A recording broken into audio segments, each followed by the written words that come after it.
Welcome back to Wall Street Confidential. Jim, you've touted tech in the past, but now it seems as though we may have to throw in the towel on tech. Well, I mean, frankly, I'm very frustrated with tech because in almost every case other than tech, when we get a good earnings per share number, the stocks rally. This is the only cohort where you get a good earnings per share number and the stocks do nothing or go down. And when you get a bad one, obviously it's catastrophic. I mean, Apple is down 75 points. The ones that I've been focused on are, I mean, let's use VMware. VMware was a disappointment because it was in line. The stock gets cut huge. EMC, which is now at $8 ex the stub and is going to earn, 80 cents, sells at 10 times earnings. Catastrophic again. Microsoft reports a really great number and the stock does nothing. Corning Glass does a substantial beat to an already pre-announced high and the stock is flat. IBM was remarkable and nobody cared. Now, Caterpillar reports an okay number and the stock goes up. We see United Technologies report an okay number and the stock goes up. Honeywell reports an okay number and the stock goes up. So if you contrast those, it's really amazing. We have had unlimited selling in Amazon, unlimited selling in Garmin. The numbers in Google are good and the stock goes down. eBay, just incredible. Yahoo, nothing can stop it from going down conceivably. And these are all part and parcel with the notion of some sort of imbalance where only tech seems to do badly no matter what it does. I'm in this piece just trying to say, okay, well, look, if we get any sort of rally in tech, then I think you have to lighten up because we're also, by the way, seasonally going into the worst period of tech, which is February until June, and I am July being the bottom.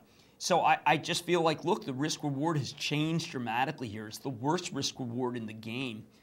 Banks and home builders and retail have better risk reward. Better to know it and admit it and move on. Have you seen a trend in the factors that are causing this? Is it competition? Is it leadership? Well, I think that we don't. I mean, it's a great question. I think that we don't have a pizzazz. For instance, no new product cycles. We've already played out the HD product cycle. We've played out the iPod product cycle, the iPhone product cycle. We've played out the Vista product cycle. I mean, all of the interesting products, like Adobe's product cycle, has been played out. At the same time, these companies are not getting any credit for being rest of world entities. There's just nothing that's driving them and catching investors' fancy. Obviously, the cell phone thesis has become not so great. The cable thesis is not so great. The end market thesis is bad.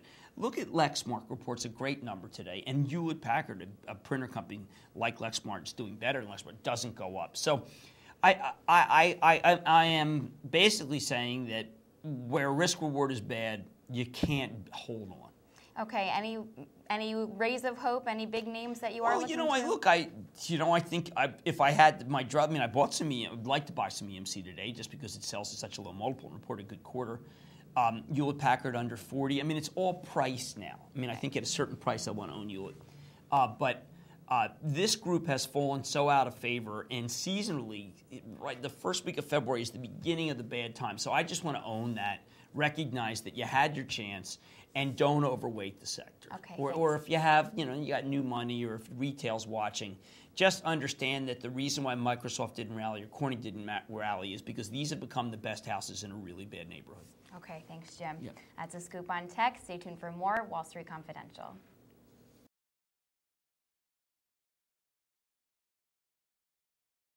That's your action point. Take advantage of it.